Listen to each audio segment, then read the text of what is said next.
Hello friends, देवी studies से मैं पूनम कुमारी आपका बहुत बहुत स्वागत करती हूँ। दोस्तों, हम लोग मध्यकालीन भारत की ओर बढ़ चले हैं और मध्यकालीन भारत जो है एक लंबा और इम्पॉर्टेंट चैप्टर है। इससे जो है एग्ज़ाम्स में प्रश्न बनते हैं, तो इसलिए हम लोग जो है मध्यकालीन भारत को बेहतर तरीके से, अच्छे तरीके से जानने का प्रयास करेंगे। तो आइए हम लोग जो है इसके प्रश्नों की ओर चलते हैं।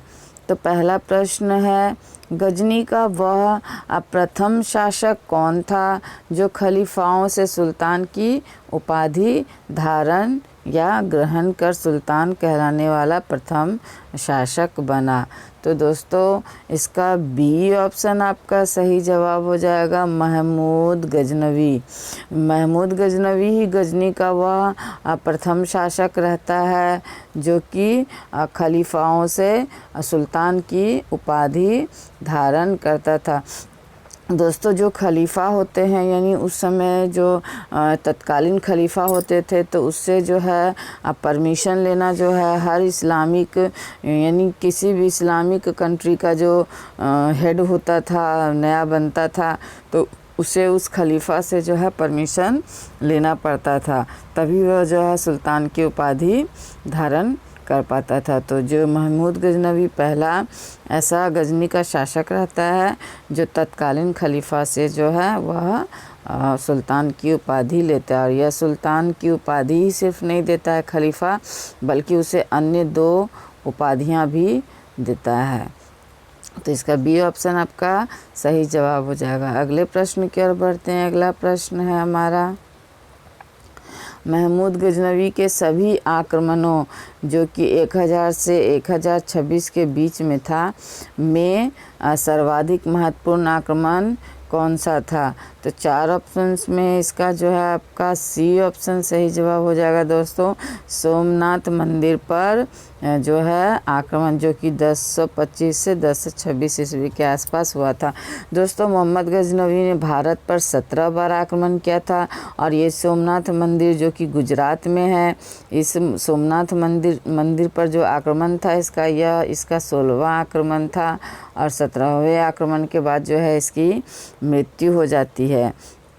तो ये सोमनाथ मंदिर पर जो इसका आक्रमण इतना यानी कि भीषण था, इसने जो है इस मंदिर पर जब आक्रमण किया तो भीषण नरसंहार किया, भारी मात्रा में मंदिर को लूटा, मंदिर को तोड़ा, तहस नहस किया, मूर्तियों को, और जितने भी सोने चांदी जेवरात थे सारा जो है वह लूट करके ले गया।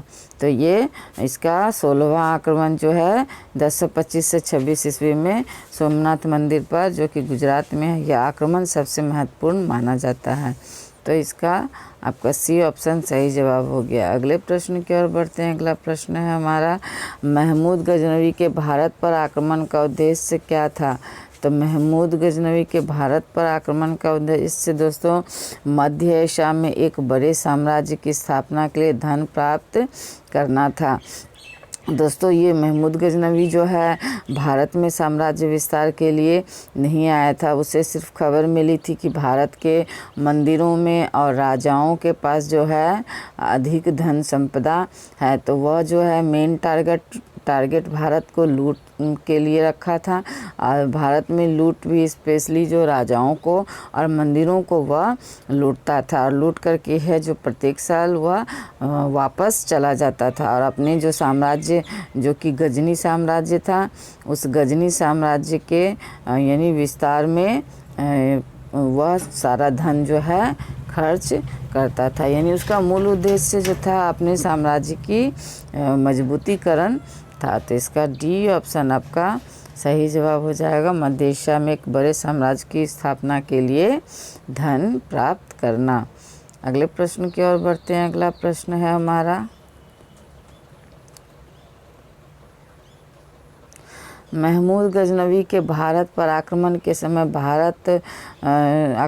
भारत आए विद्वान अल-बरूनी ने किस महत्वपूर्ण ग्रंथ की रचना की? तो इसका बी ऑप्शन सही जवाब हो जाएगा दोस्तों, किताब उल हिंद। यानी कि महमूद गजनवी के भारत आक्रमण के समय जो है जो अल-बरूनी रहता है वह जो है किताब उल हिंद की रचना करता है। दोस्तों ये महमूद गजनवी के साथ ही अल-बरूनी जो है भारत आता है और वह जो है यहाँ के यानी कि सभ्यता और संस्कृति से इतना प्रभावित होता है कि वह जो है इसके ऊपर किताब लिखता है और यह किताब जो है किताब उल हिंद के नाम से जानी जाती है। तो इसका बी ऑप्शन आपका सही जवाब हो जाएगा। अगले प्रश्न की ओर बढ़ते हैं। अगला प्रश्न है हमारा, दिल्ली सल्तनत की दरबारी भाषा क्या थी? तो दिल्ली सल्तनत की दरबारी भाषा पूछी जा रही है दोस्तों, तो इसका बी ऑप्शन आपका सही जवाब हो जाएगा, क्योंकि दिल्ली सल्तनत की दरबारी भाषा जो थी आपकी वह फ़ारसी ही थी। तो इसका बी ऑप्शन आपका सही जवाब हो जाएगा। अगले प्रश्न की ओर बढ़ते हैं। अगला प्रश्न है हमारा, आगरा नगर की स्थापना किसके द्वारा की गई थी? तो आगरा नगर की स्थापना जो है दोस्तों 4 ऑप्शंस में इसका डी ऑप्शन सही जवाब हो जाएगा, सिकंदर लोदी। आगरा नगर की स्थापना जो है सिकंदर लोदी के द्वारा की गई थी, जो कि लोदी वंश का एक महान शासक था। तो इसका डी ऑप्शन आपका सही जवाब हो जाएगा। अगले प्रश्न की ओर बढ़ते हैं। अगला प्रश्न है, निम्नलिखित में से वह दिल्ली का सुल्तान कौन था जिसकी मृत्यु जो है चौगान या पोलो खेलते हुए हुई थी? तो 4 ऑप्शंस में इसका ए ऑप्शन सही जवाब हो जाएगा दोस्तों, कुतुबुद्दीन ऐबक। तो दिल्ली का वह सुल्तान जो है कुतुबुद्दीन ऐबक ही रहता है, जिसकी जो है मृत्यु चौगान खेलते हुए हो जाती है। तो इसका ए ऑप्शन जो है आपका सही जवाब हो जाएगा। ये कुतुबुद्दीन ऐबक दोस्तों मोहम्मद गौरी का जो है गुलाम था और ये वही मोहम्मद गौरी है जिसका युद्ध पृथ्वीराज चौहान के साथ 1191 में और 1192 में तराइन के मैदान में होता है। तो ये मोहम्मद गौरी का गुलाम रहता है और इसकी जो है मृत्यु चौगान खेलते हुए हो जाती है। मात्र यह 4 साल जो है शासन करता है और उसके बाद इसकी मृत्यु हो जाती है। तो इसका ए ऑप्शन आपका सही जवाब हो गया। अगले प्रश्न की ओर बढ़ते हैं। अगला प्रश्न है हमारा, कुब्बत उल इस्लाम मस्जिद का निर्माण किसके द्वारा किया गया था? तो दोस्तों कुब्बत उल इस्लाम मंदिर का निर्माण जो है आपका कुतुबुद्दीन ऐबक के द्वारा ही किया गया था और कुतुब मीनार की जो स्थापना है, नींव है, यानी कुतुब मीनार की जो 2 मंजिला इमारत है, ये जो है इस कुतुबुद्दीन ऐबक के द्वारा ही जो इसका निर्माण किया गया था। इसके बाद जो है बाकी की 2 अन्य मंजिलें जो हैं वह इल्तुतमिश के द्वारा बनाया गया था। तो पहली 2 मंजिला जो है वह कुतुबुद्दीन ऐबक के द्वारा ही बनाया गया और कुब्बत उल इस्लाम मस्जिद जो है, यह मस्जिद जो है इसका भी निर्माण जो है आपका कुतुबुद्दीन ऐबक के द्वारा ही करवाया गया था। तो इसका ए ऑप्शन आपका बिल्कुल सही जवाब हो जाएगा। अगले प्रश्न की ओर बढ़ते हैं। अगला प्रश्न है हमारा, तराइन की पहली लड़ाई 1191 ईस्वी में निम्नलिखित में से किसके यानी किनके बीच हुई थी? तो 4 ऑप्शंस में जो है आपका इसका सही जवाब हो जाएगा मोहम्मद गौरी और पृथ्वीराज चौहान के बीच। और इस युद्ध में क्या होता है कि मोहम्मद गौरी जो है हार जाता है और पृथ्वीराज चौहान जो है जीत जाता है। ये प्रथम युद्ध है और द्वितीय युद्ध में जस्ट इसका ऑपोजिट हो जाता है। उसमें मोहम्मद गौरी जीत जाता है और पृथ्वीराज चौहान जो है हार जाता है। इस प्रकार क्या होता है, राजपूत काल का अंत हो जाता है और सल्तनत काल की यानी नींव पड़ जाती है। तो इसका आपका बी ऑप्शन सही जवाब हो जाएगा, मोहम्मद गौरी और पृथ्वीराज चौहान के बीच। अगला प्रश्न है हमारा, दिल्ली निम्नलिखित में से किस खलजी शासक ने दिल्ली के राज सिंहासन पर बैठने के लिए जो अपने ससुर की हत्या कर दी थी? तो 4 ऑप्शंस में जो है इसका आपका सही जवाब हो जाएगा दोस्तों आपका अलाउद्दीन खिलजी। ये अलाउद्दीन खिलजी जो है यही जो है अपने यानी कि राज सिंहासन पर बैठने के लिए जो है अपने ससुर की हत्या कर देता है। दोस्तों जो सल्तनत काल के जितने भी आप वंश देखिएगा वो हर एक वंश जो है एक दूसरे की हत्या करके ही बैठता है। जैसे पहले वंश के अंतिम शासक को दूसरे वंश के संस्थापक ने मारा, दूसरे वंश के अंतिम शासक को तीसरे वंश के संस्थापक ने मारा, तीसरे वंश के अंतिम शासक को और चौथे वंश के संस्थापक ने मारा।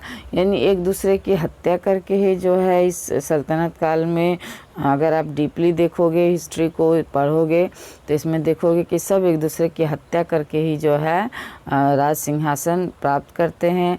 और चाहे वह इसमें भाई हो, माँ हो, बाप हो, बहन हो, इस सब की हत्या करके ही जो राज सिंहासन को प्राप्त किया गया था। सबके सब जब कहानी डीपली देखोगे, हिस्ट्री पढ़ोगे तो यही कहानी रहता है। तो ये अलाउद्दीन खिलजी भी जो है क्या करता है, अपने ससुर की हत्या करके जो है अपनी राजगद्दी को प्राप्त करता है। तो इसका डी ऑप्शन आपका सही जवाब हो जाएगा। अगले प्रश्न की ओर बढ़ते हैं। अगला प्रश्न है हमारा, रजिया सुल्तान किसकी बेटी थी?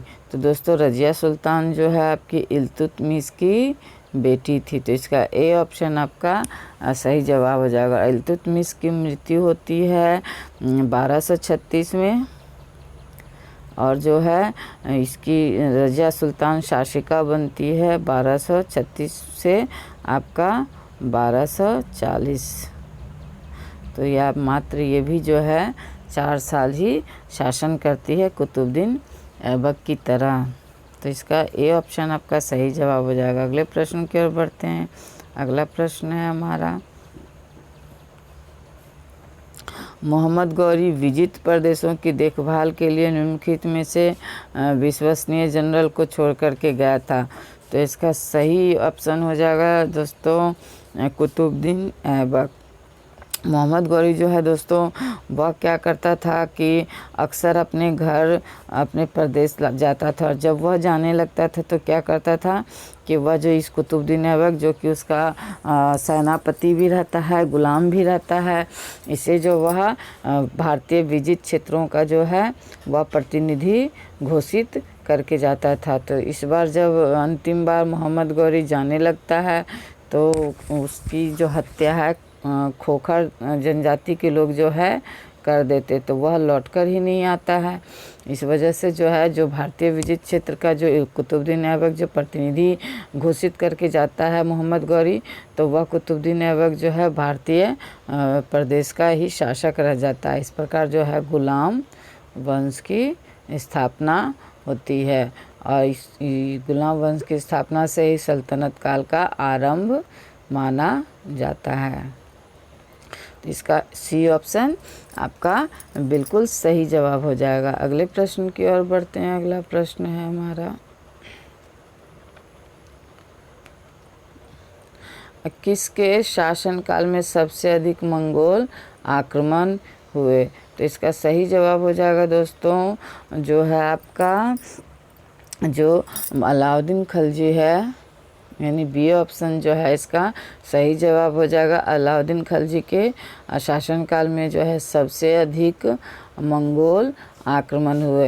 हालांकि मंगोल आक्रमणों का आरंभ जो है इल्तुतमिश के शासनकाल से ही आरंभ हो जाता है, लेकिन इल्तुतमिश के शासनकाल में जो है यह मंगोल भारतीय यानी भारत के अंदरूनी क्षेत्रों में नहीं पहुंच पाते हैं, इसके सीमावर्ती क्षेत्रों से ही वापस चला जाता है। किंतु ये अलाउद्दीन खिलजी के शासनकाल में जो है सबसे ज़्यादा जो मंगोल आक्रमण हुए थे। तो इसका बी ऑप्शन सही जवाब हो जाएगा। अगले प्रश्न की ओर बढ़ते हैं। अगला प्रश्न है हमारा, तराइन के द्वितीय युद्ध में किसने किसको पराजित किया था? तो मैंने पहले ही बताया दोस्तों, तराइन के जो द्वितीय युद्ध में जो है मोहम्मद गौरी ने जो है पृथ्वीराज चौहान को पराजित किया। यानी कि ये जो इसका सेनापति रहता मोहम्मद गौरी का कुतुबुद्दीन ऐबक, और एक रहता बख्तियार खिलजी, इन दोनों की मदद से जो है पृथ्वीराज चौहान, और एक कन्नौज का शासक रहता है जयचंद। इस जयचंद की सहायता से जो है पृथ्वीराज चौहान जो है तराइन के युद्ध में मोहम्मद गौरी पृथ्वीराज चौहान को हरा देता है। और इस प्रकार से जो है राजपूत काल का पतन हो जाता है और सल्तनत काल की नींव पड़ती है। तो इसका डी ऑप्शन सही जवाब हो जाएगा। अगले प्रश्न की ओर बढ़ते हैं। अगला प्रश्न है हमारा सन 1329 और 1330 के बीच किसने तांबे के सिक्के के रूप में जो है प्रमाण स्वरूप मुद्रा, सांकेतिक मुद्रा यानी टोकन करेंसी प्रचलित की? तो इसका सही उत्तर हो जाएगा दोस्तों मोहम्मद बिन तुगलक। तो मोहम्मद बिन तुगलक के द्वारा जो है 1329 और 1330 के बीच जो है तांबे के सिक्के के रूप में यानी मुद्रा या सांकेतिक मुद्रा जिसे टोकन करेंसी कहते हैं वो प्रचलित की। तो सी ऑप्शन इसका सही जवाब हो जाएगा। अगले प्रश्न की ओर बढ़ते हैं। अगला प्रश्न है हमारा दिल्ली के किस सुल्तान को इतिहासकारों ने विरोधों का मिश्रण कहा है? ये सब क्वेश्चंस इतने इम्पोर्टेंट है दोस्तों कि कभी यानी कितनी बार ये क्वेश्चंस एग्ज़ाम्स में रिपीट किए गए हैं, मीन्स इसका कोई लिमिटेशन नहीं है। और आगे भी जो है इन प्रश्नों के आने की संभावना बहुत अधिक बनती है। तो इसलिए हर प्रश्न जो है अपने आप में जो है इम्पोर्टेंट है एग्ज़ाम्स के दृष्टिकोण से, इसलिए जो है बहुत ध्यान से इन प्रश्नों को देखिएगा। तो दिल्ली के जो है मोहम्मद बिन तुगलक को जो है इतिहासकारों ने जो है विरोधों का मिश्रण कहा है। तो इसका आपका सी ऑप्शन सही जवाब हो जाएगा मोहम्मद बिन तुगलक। अगले प्रश्न की ओर बढ़ते हैं। अगला प्रश्न है लोदी वंश का अंतिम शासक कौन था? तो दोस्तों लोदी वंश का अंतिम शासक जो है आपका इब्राहिम लोदी रहता है। और ये लोदी वंश जो है आपका सल्तनत काल का जो है अंतिम वंश रहता है। और इस लोदी वंश का अंतिम शासक इब्राहिम लोदी रहता है।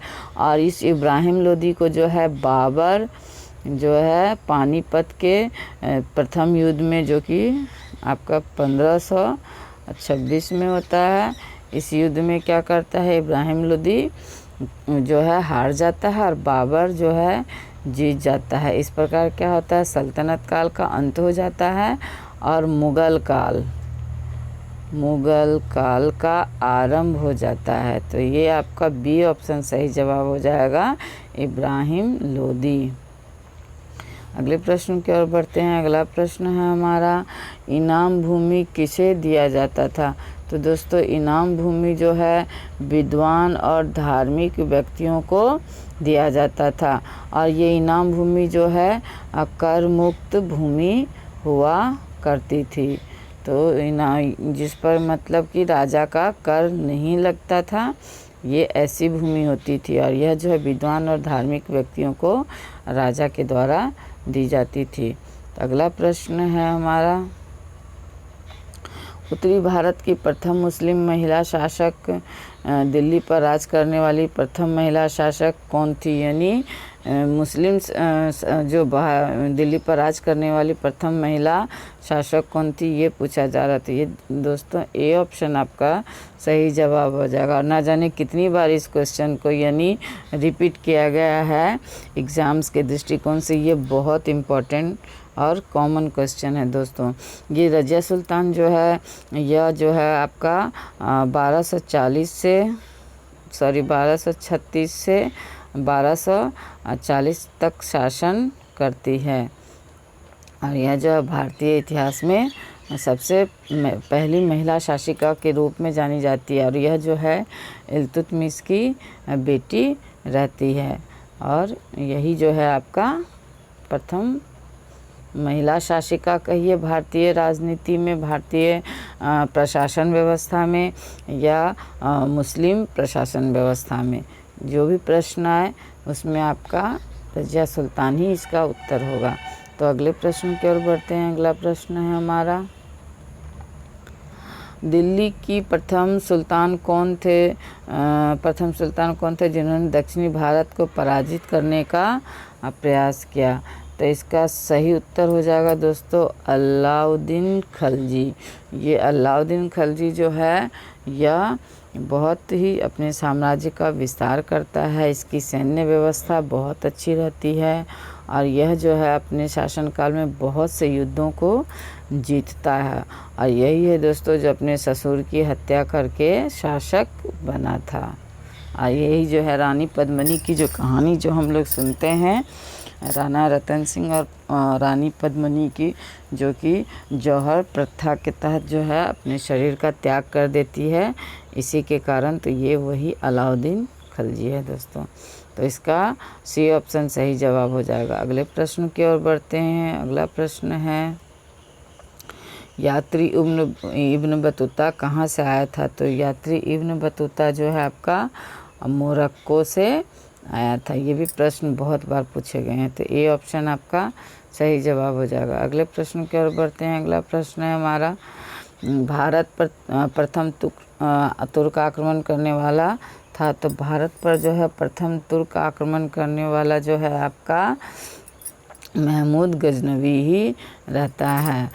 प्रथम तुर्क आक्रमणकारी महमूद गजनवी ही रहता है। और अरब आक्रमण करने वालों में जो है आपका मोहम्मद बिन कासिम रहता है। यानी प्रथम आक्रमण जो है मोहम्मद बिन कासिम के द्वारा जो है भारत पर किया जाता है। और द्वितीय आक्रमण यानी ये प्रथम आक्रमण जो है आपका अरबों का आक्रमण था जो मोहम्मद बिन कासिम के द्वारा किया गया। और ये द्वितीय आक्रमण रहता है मोहम्मद गजनवी का, जो कि तुर्क आक्रमण था। तो इसका ए ऑप्शन आपका सही जवाब हो जाएगा। अगले प्रश्न की ओर बढ़ते हैं। अगला प्रश्न है हमारा,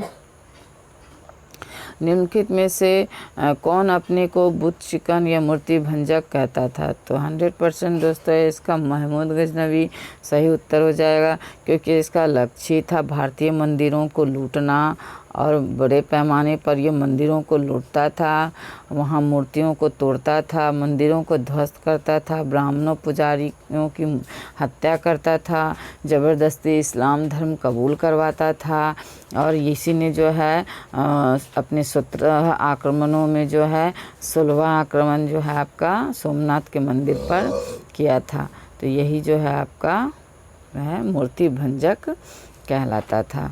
इसका ए ऑप्शन आपका सही जवाब हो जाएगा। अगले प्रश्न की ओर बढ़ते हैं। अगला प्रश्न है हमारा, महमूद गजनवी ने कौन सी उपाधि धारण की थी?